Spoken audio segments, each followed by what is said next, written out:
ولا تقربوا الزنا انه كان فاحشۃ وساء سبیلا۔ اللہ نے قرآن میں فرمایا زنا تو دور کی بات، زنا کرنے والے اسباب کے قریب بھی نہ جاؤ، بے حیائی کے قریب بھی نہ جاؤ، فحاشی کے قریب بھی نہ جاؤ، عریانی کے قریب بھی نہ جاؤ۔ زنا کرنے والے جو بھی اسباب ہیں ان سے اپنے آپ کو بچانا ہے۔ انہو کان فاحشہ، یہ بڑی بے حیائی ہے، وساء سبیلا، اور بڑا برا راستہ ہے جو زنا کے قریب جاتا ہے۔ تو زنا کرنے والے مرد زنا کرنے والی عورتوں کے ساتھ انہیں یہ سزا مل رہی ہوگی، تنور کے اندر آگ ہوگی اور اس قیامت تک اس کے اندر جلتے رہیں گے۔ ایک قوم پر سے گزر ہوا جن کی زبانیں کاٹی جا رہی تھیں، کینچیوں سے وہ اپنی زبانیں اور اپنے ہونٹ کاٹ رہے تھے،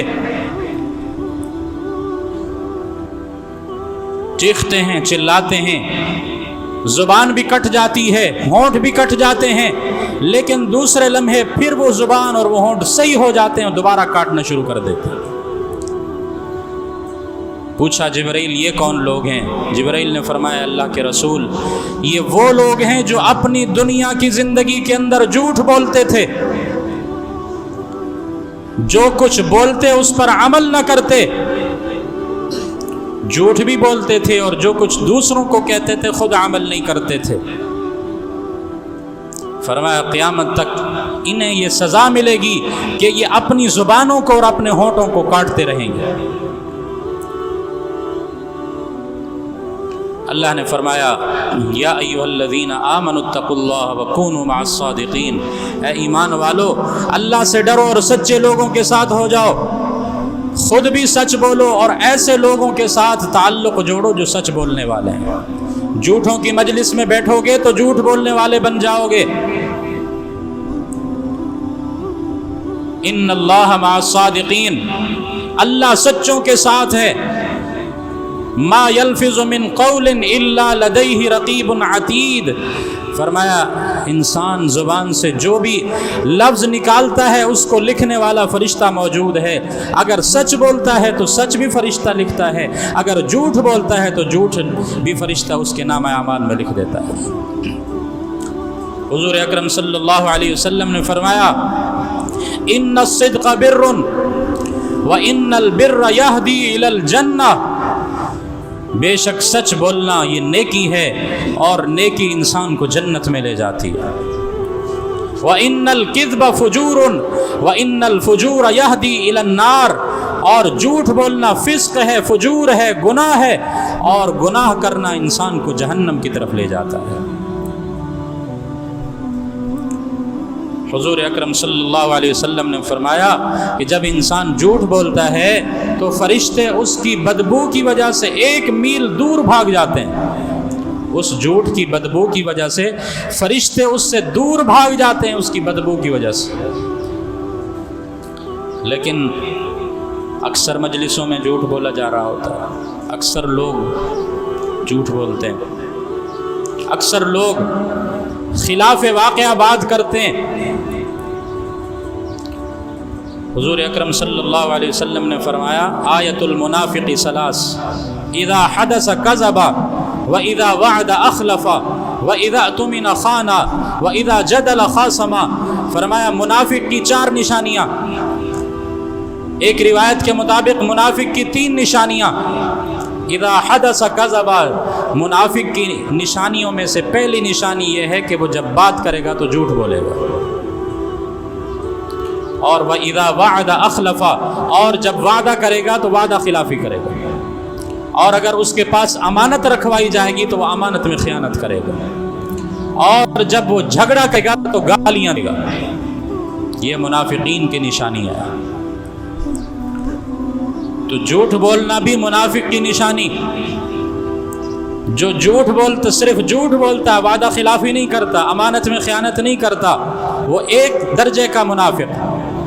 جس کے اندر 2 نشانیاں پائی جائیں گی وہ 2 درجے کا منافق۔ جس کے پاس زندگی کے اندر 3 نشانیاں وہ 3 درجے کا منافق، اور جس کی زندگی کے اندر یہ 4 گناہ ہوں گے وہ 4 درجے کا منافق ہوگا۔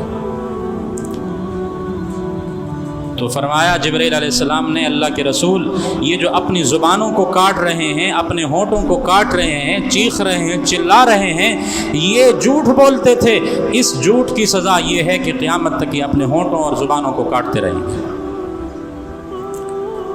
اس سے اپنے آپ کو بچانا ہے، اس گناہ سے اپنے آپ کو بچانا ہے۔ اور رسول اللہ صلی اللہ علیہ وسلم نے، ایک صحابی نے نبی علیہ الصلوۃ والسلام سے پوچھا، من نجات، نجات کس عمل کے اندر نجات ہے؟ میں کون سے عمل کروں جس کی وجہ سے مجھے نجات مل جائے؟ رسول اللہ صلی اللہ علیہ وسلم نے فرمایا، املک علیک لسانک، اپنی زبان کو قابو میں رکھو۔ املک علیک لسانک، اپنی زبان کو قابو میں رکھو، تمہاری زبان سے جھوٹ نہ نکلے، تمہاری زبان سے گالی نہ نکلے، تمہاری زبان سے کسی کو طعنہ نہ دیا جائے، تمہاری زبان سے کسی کو برا نہ کہا جائے۔ املک لسانک، اپنی زبان کو قابو میں رکھو، تمہیں نجات مل جائے گی۔ نماز بھی پڑھتے ہیں، قرآن کی تلاوت بھی کرتے ہیں، ذکر بھی کرتے ہیں، صدقہ بھی کرتے ہیں، لیکن زبان کو غلط استعمال کرتے ہیں، جس کی وجہ سے ہمارے سارے اعمال ضائع ہو جاتے ہیں۔ ایک طرف ہم نیکی کر رہے ہوتے ہیں، دوسری طرف گناہ کر رہے ہوتے ہیں، تو ان گناہوں کی وجہ سے نیکیوں پر پانی پھر جاتا ہے۔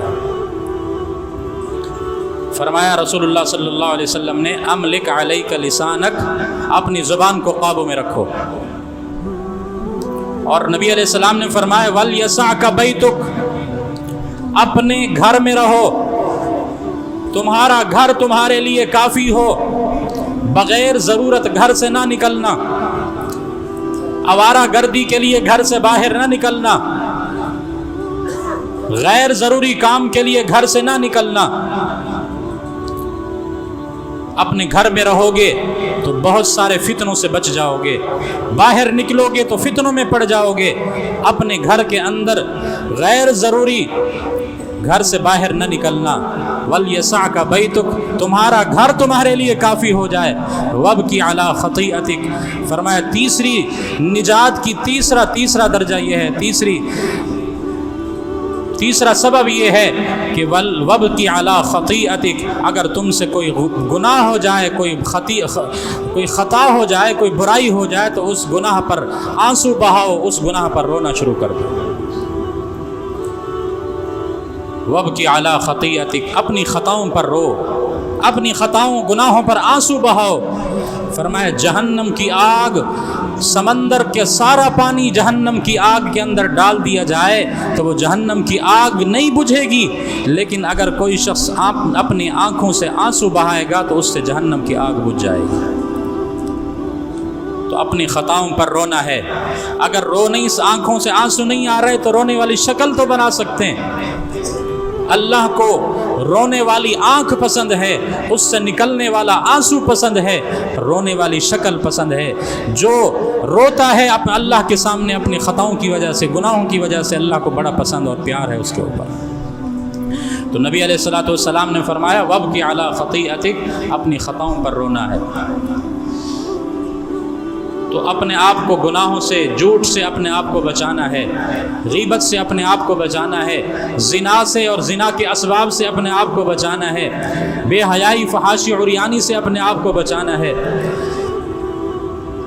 ایک قوم پر سے گزر ہوا جن کا سر کچلا جا رہا ہے، پتھر سے ایک فرشتہ ان کے سروں پر مارتا ہے اور ان کا سر اس پتھر کی وجہ سے کچل جاتا ہے، پتھر دور جا کر گرتا ہے۔ وہ فرشتہ اس پتھر کو اٹھانے کے لیے جب دوبارہ واپس آتا ہے، اس کا سر دوبارہ ٹھیک ہو جاتا ہے، تو وہ دوبارہ اسے کچلتا ہے۔ تو اسی طرح یہ سلسلہ چلتا رہتا ہے۔ پوچھا گیا کہ یہ کون ہے؟ جبرائیل علیہ السلام نے فرمایا، یا رسول اللہ، یہ وہ لوگ ہیں جو نمازوں کے اندر سستی کرتے تھے، خاص کر عشاء کی نماز کے اندر سستی کرتے تھے، جس کی وجہ سے انہیں قیامت تک انہیں یہ سزا مل رہی ہے کہ ان کے سر کو قیامت تک کچلا جائے گا۔ نماز کے اندر سستی کرنا، عشاء کی نماز نہ پڑھنا، فرمایا اس کی سزا یہ ہے قیامت تک ان کے سروں کو کچلا جائے گا اور قیامت تک یہی حال ہوگا۔ تو یہ تو سستی کرتے تھے، جو نماز نہیں پڑھتے ان کا انجام کیا ہوگا؟ ان المنافقین یخادعون اللہ وهو خادعهم واذا قاموا الى الصلاة قاموا كسالى یراؤون الناس ولا یذکرون اللہ الا قلیلا۔ منافق کی ایک نشانی یہ ہے کہ وہ اللہ کو دھوکہ دیتا ہے اور حالانکہ وہ اپنے آپ کو دھوکہ دے رہا ہوتا ہے۔ واذا قاموا الى الصلاة قاموا كسالى، جب نماز میں کھڑا ہوتا ہے تو سستی کے ساتھ کھڑا ہوتا ہے۔ یراؤن الناس، اور نماز پڑھتا ہے لوگوں کو دکھانے کے لیے نماز پڑھتا ہے۔ ولا یذکرون اللہ الا قلیلا، اور اللہ کا ذکر کرتا ہے لیکن بہت تھوڑا ذکر کرتا ہے۔ تو نماز کے اندر سستی کرنا، خصوصاً عشاء کی نماز کے اندر سستی کرنا، فرمایا یہ منافق کی نشانی ہے، اور اس کی سزا انہیں یہ ملے گی کہ قیامت تک ان کے سروں کو کچلا جائے گا۔ تو رسول اللہ صلی اللہ علیہ وسلم نے فرمایا میں نے ان لوگوں کو دیکھا، اور فرمایا کہ میں سفر سے واپس آیا، معراج کے سفر سے واپس آیا، اور میں نے آ کر قریش کو بتایا کہ میں نے اس طرح رات کے کچھ حصے میں معراج کا سفر کیا، بیت المقدس، ساتواں آسمان، بیت المعمور، سدرۃ المنتہا، عرش معلیٰ تک کا سفر کیا، گیا بھی صحیح اور واپس بھی آیا۔ قریش نے جھٹلایا، مشرکین مکہ نے جھٹلایا اور انکار کر دیا، اور انہوں نے کہا اگر آپ اس سفر پر گئے ہیں تو آپ ہمیں بتائیں کہ آپ نے بیت المقدس کا اگر سفر کیا ہے تو آپ ہمیں بتائیں کہ بیت المقدس کی کھڑکیاں کتنے اور دروازے کتنے ہیں۔ رسول اللہ صلی اللہ علیہ وسلم نے فرمایا میں سفر پر گیا تھا، میں نے وہاں نماز پڑھائی، میں کھڑکیاں اور دروازے گننے کے لیے نہیں گیا، لیکن نبی علیہ السلام فرماتے ہیں اللہ نے بطور معجزہ بیت اللہ کے اندر، حتیم کے اندر میں موجود تھا، بطور معجزہ اللہ نے بیت المقدس سامنے کر دیا، میں کھڑکیاں بھی گن کر ان کو بتا دی میں نے کہ بیت المقدس کے اندر اتنی کھڑکیاں ہیں، اور میں نے گن کر بتا دی کہ بیت المقدس کے اندر اتنے دروازے ہیں۔ حضرت ابو بکر صدیق رضی اللہ عنہ کو یہ خبر ملی، اور انہیں جا کر قریش مکہ نے بتایا کہ آپ کے ساتھی جن پر آپ ایمان لائے ہیں وہ تو یہ دعویٰ کرتے ہیں کہ میں نے راتوں رات معراج کا سفر کیا ہے، تو کیا تم اس بات کی تصدیق کرتے ہو؟ رسول حضرت صدیق اکبر رضی اللہ عنہ نے فرمایا اگر میرے دوست، میرے ساتھی محمد الرسول اللہ نے یہ بات کی ہے تو میں سب سے پہلے ابو بکر اس بات کی تصدیق کرتا ہے، سب سے پہلے میں ماننے کے لیے تیار ہوں، میں اس بات کی تصدیق کرتا ہوں۔ اگر جبرائیل علیہ السلام کا آنا اور جانا ہم مان سکتے ہیں تو رسول اللہ نے فرمایا انت صدیق، اے ابو بکر تیرا لقب آج سے صدیق ہے کہ تو نے معراج کے سفر کی تصدیق کی ہے۔ رسول اللہ صلی اللہ علیہ وسلم کے اس معراج کے سفر سے یہ ہمیں سبق ملتا ہے، ہمیں یہ سبق ملتا ہے کہ جو ایک تحفہ ہمیں نماز کا ملا ہے اس کی ہم پابندی کریں، نماز کا جو ہمیں تحفہ ملا ہے اس کی ہم پابندی کریں، اس میں سستی نہ کریں، عشاء کی نماز کی سستی نہ کریں، فجر کی نماز کی سستی نہ کریں، دن کی 5 نمازوں کی سستی نہ کریں۔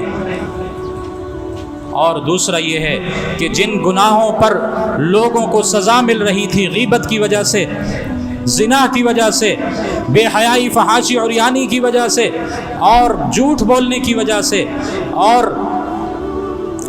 ان گناہوں کی وجہ سے سزا مل رہی تھی، ہمیں یہ سبق ملتا ہے کہ ان گناہوں سے ہم اپنے آپ کو بچائیں، ان گناہوں سے اپنے آپ کو بچائیں۔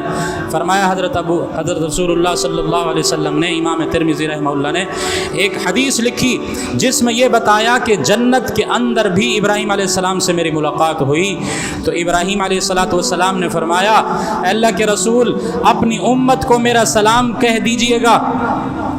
ابراہیم علیہ السلام نے ہمیں سلام بھیجا ہے، ہمیں سلام بھیجا، اپنی امت کو جا کر میرا سلام کہہ دیجئے گا، اور انہیں یہ کہنا کہ جنت کا پلاٹ خالی ہے، جنت کا جو پلاٹ ہے اور میدان ہے وہ خالی ہے، تم نے نیک اعمال کر کے، تم نے سبحان اللہ پڑھ کے، الحمدللہ پڑھ کے، لا الہ الا اللہ پڑھ کے، اللہ اکبر پڑھ کر تم نے اس کے اندر درخت لگانے ہیں، تم نے اس کے اندر باغات اگانے ہیں۔ فرمایا حدیث میں ہے کہ جو بندہ ایک مرتبہ سبحان اللہ کہتا ہے، اللہ اس کے لیے جنت میں ایک درخت لگا دیتا ہے۔ تو ابراہیم علیہ السلام نے فرمایا رسول اللہ سے کہ اپنی امت کو جا کر کہہ دو سبحان اللہ، الحمدللہ، اللہ اکبر، لا الہ الا اللہ پڑھو گے اور نیک اعمال کرو گے تو تمہاری جنت کی زمین آباد ہو جائے گی، تمہاری جنت کا پلاٹ آباد ہو جائے گا، جنت کا میدان آباد ہو جائے گا۔ اور اگر گناہ کرو گے تو جہنم کا میدان آباد ہو جائے گا، وہاں جہنم کے عذاب تمہارے لیے تیار کیے جائیں گے۔ تو اس لیے اپنے آپ کو گناہوں سے بچانا ہے، نماز کی پابندی کرنی ہے، اور ذکر کرنا ہے، اور تلاوت کرنی ہے، اور صدقات کرنے ہیں، اور نیک اعمال کرنے ہیں، جس کی وجہ سے جنت کا میدان آباد ہو جائے گا، اور ہمیں قیامت کے دن اللہ پاک جنت کا نصیب فرمائیں گے۔ اللہ پاک مجھے اور آپ کو اس معراج کے سفر سے سبق حاصل کرنے کی توفیق نصیب فرما دے۔ اللہ پاک نیک اعمال کی توفیق نصیب فرما دے۔ وآخر دعوانا